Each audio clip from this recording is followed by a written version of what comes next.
Hello guys, how are you? I hope you would be pretty well. As we know that it is very critical situation for us, and in this situation we have to continue our studies because if you leave the studies, then the studies can also leave you. And as you know that without education, no one can survive well. So I hope your exam board examination would be excellent and also your result will be outstandings. At first, we have to know about the full analysis of syllabus of your class 11th, and after that we shall know how will you study and what will be the strategy of your studies. Then at first, if we talk about your course, then your course will be English core. The code of your subject 301, and I am updating you. That means I am what I am analysis before you. Then this is updated syllabus by CBSE in session 2020 to 21. Dear guys, आप लोग को पता होगा कि आपने tenth में क्या क्या पढ़ा है, तो वही चीज़ बहुत सारी वही चीज़ जो है आपको इलेवेंथ में भी पढ़नी है। जैसे अगर हम इसका क्वेश्चन के फॉर्मेट की बात करें तो इसमें भी पहले रीडिंग कॉम्प्रहेंसन आते हैं जो 20 मार्क्स का होता है। सेक्शन ए में 20 मार्क्स का होता है। इसमें मल्टीपल चॉइस क्वेश्चन जो होते हैं वो 6 होते हैं और ऑब्जेक्टिव 6 होता है, यानी टोटल जो ऑब्जेक्टिव होते हैं वो 12 मार्क्स का होता है।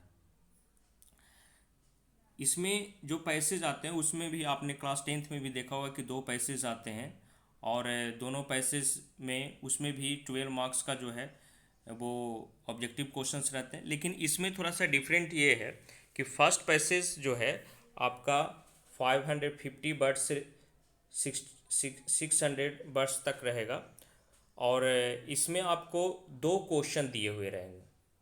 इसमें 2 क्वेश्चंस रहेंगे। एक में आपको नोट मेकिंग लिखना होता है और एक में समरी लिखना होता है। यानी फर्स्ट जो पैसेज आपका रहेगा 8 मार्क्स का रहेगा, जिसमें एक क्वेश्चन जो है उसमें आपको नोट मेकिंग प्रिपेयर करना पड़ेगा और दूसरे क्वेश्चन का समराइज करना पड़ेगा। दोनों 4 मार्क्स का होगा। सेकंड पैसेज की अगर हम बात करें तो इसमें ऑब्जेक्टिव क्वेश्चंस रहेंगे, 12 क्वेश्चंस रहेंगे इसमें और 350 टू 400 वर्ड्स में रहेंगे। ये अनसीन पैसेज यानी 28 से 35 लाइन्स में भी हो सकते हैं और ये पैसेज में आपका पोएम्स भी रह सकता है, चाहे तो वह स्टेंजा रहे या पोएम्स रहे, दोनों में से कुछ भी रह सकता है, या चाहे तो आर्टिकल रहे या कुछ भी दिया जा सकता है। तो आई होप ये समझ गए होंगे। 20 मार्क्स का होता है जिसमें 12 मार्क्स का ऑब्जेक्टिव होता है, 2 पैसेज होते हैं और एक में पैसेज जो होते हैं उसमें नोट मेकिंग प्रिपेयर करना होता है, उसके बाद समरी लिखने। तो समरी लिखने के लिए तो आप तो जानते होंगे, लेकिन नोट मेकिंग आपके लिए नया है, तो हम लोग इसको बहुत अच्छे तरीके से जानेंगे और मैं आपको विश्वास दिलाता हूँ कि इसमें आपको कोई कन्फ्यूज़न नहीं होगा।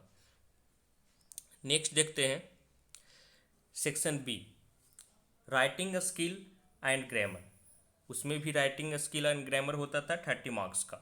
इसमें भी वही चीज़ है, लेकिन इसमें क्या है, इसमें थोड़ा सा एडवांसमेंट ये है कि सबसे पहला जो क्वेश्चन आप देख रहे हैं कि based on notice, poster, advertisement, इसमें ये चीज़ बढ़ गया है। आपको नोटिस लिखना है या पोस्टर प्रिपेयर करना है या एडवर्टीजमेंट, इसको आपको यहाँ पढ़ना है। नोटिस आपने पढ़ा होगा, लेकिन पोस्टर और एडवर्टीजमेंट आपको पढ़ना है इसमें। सेकंड क्वेश्चन लेटर्स रहेंगे, यानी फॉर्मल लेटर। फॉर्मल लेटर समझ रहे हैं, जो कि ऑफिशियल लेटर्स कहा जाता है, उसको फॉर्मल लेटर्स आपको लिखना होगा। अब इसमें लेटर्स में क्या क्या आ सकता है वो हम अगले पेज में देखेंगे। और थर्ड क्वेश्चन जो है, इसमें एक आर्टिकल लिखना है, या स्पीच लिखना है, या रिपोर्ट, या नैरेटिव, या डिबेट राइटिंग आपको लिखना है। ये जो मॉडर्न टॉपिकल इशू है उसके बारे में आपको दिया हुआ रह सकता है स्पीच और डिबेट राइटिंग में। उसके बाद ये जो है ये 4 मार्क्स का रहेगा। जो नोटिस या पोस्टर एडवर्टीजमेंट ये सब रहेगा 4 मार्क्स का रहेगा। जो 2 लेटर्स लिखने के लिए रहेंगे वो 6 मार्क्स का 12 मार्क्स का रहेगा। और एक जो है वेरी लॉन्ग आंसर ये क्वेश्चन रहेगा, एक ही क्वेश्चन इसमें रहेगा जिसमें आपको आर्टिकल, स्पीच, रिपोर्ट, नैरेटिव या डिबेट राइटिंग आपको लिखना होगा। ये 8 मार्क्स कैरीज करेगा। देखिए लेटर में क्या क्या चीज़ हो सकता है आपको। लेटर में बिजनेस और ऑफिशियल लेटर्स, जिसमें मेकिंग इंक्वायरी से रिलेटेड, कंप्लेंट से रिलेटेड, गिविंग इंफॉर्मेशन से related, order place, sending replies, तो ये आई होप आपने क्लास 10th में पढ़ा होगा। उसके बाद लेटर टू एडिटर्स, ये भी आपने क्लास 10th में पढ़ा है। Application for a job with a biodata और रिज्यूम, ये आपके लिए नया हो सकता है। लेटर टू अ स्कूल और college authority regarding admissions, school issue requirements, suitability of course, ये सब जो है आपको पढ़ना है। लेटर्स में इतना पढ़ना है। इसमें डियर गाइस, इसमें एक चीज़ आप लोग ध्यान दीजिएगा कि इसमें जो भी पढ़ना है 11th में, ये राइटिंग्स आपके लिए बहुत ही इम्पोर्टेंट है, क्योंकि 12th में सिर्फ राइटिंग्स ही आते हैं। 12th में ग्रामर नहीं पूछा जाता है। तो जितना अच्छे से आप राइटिंग को कंप्लीट कीजिएगा और उतना ही अच्छे से आपका 11th 12th अच्छा जाएगा। नेक्स्ट बात करते हैं ग्रामर की। 11th में ग्रामर पूछे जाते हैं।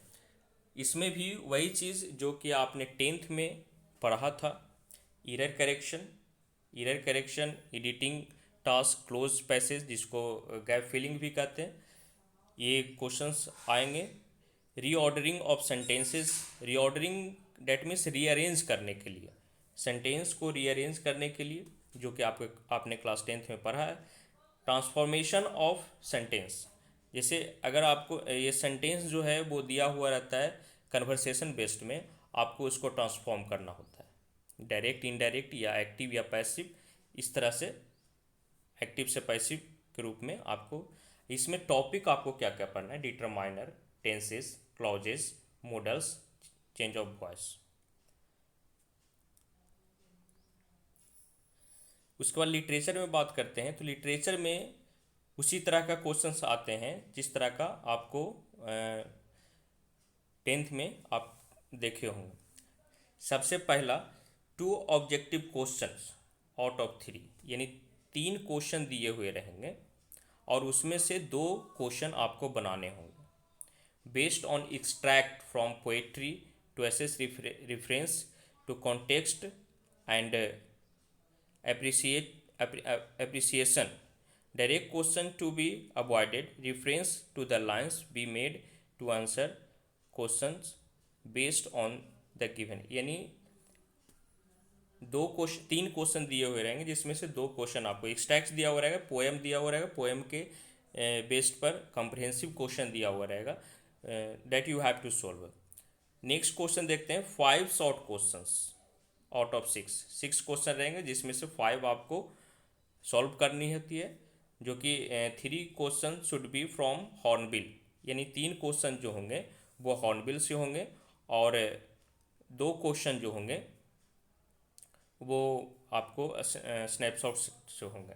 Based on prose, poetry and plays, both the text questions should be responsible and critical thinking, मतलब आपके थिंकिंग पर आधारित है और उसमें कह सकते हैं कि वैल्यू बेस्ड, लेकिन वैल्यू बेस्ड रहेगा, लेकिन उतना ज़्यादा जिस तरह से आपको क्लास 10th में फेस किए वो नहीं रहेगा। ये 2 मार्क्स का रहेगा। ओके, नेक्स्ट देखते हैं। उसके बाद 1 लॉन्ग आंसर क्वेश्चंस रहेगा आउट ऑफ 2 फ्रॉम हॉर्नबिल, यानी हॉर्नबिल बुक का नाम है। हॉर्नबिल से आपको 2 क्वेश्चंस रहेंगे जिसमें से एक बनाना होगा, ये 6 मार्क्स का होगा।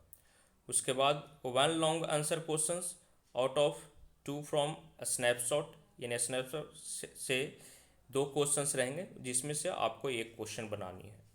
उसके बाद 1 long question out of 2 from hornbill, hornbill से फिर जो है 2 क्वेश्चन में से एक क्वेश्चन आपको बनाना होगा, जो कि वैल्यू बेस्ड क्वेश्चंस रहेगा 6 मार्क्स का। तो ये चीज़ आपको, ये दोनों जो है 6 मार्क्स का क्वेश्चंस रहेगा।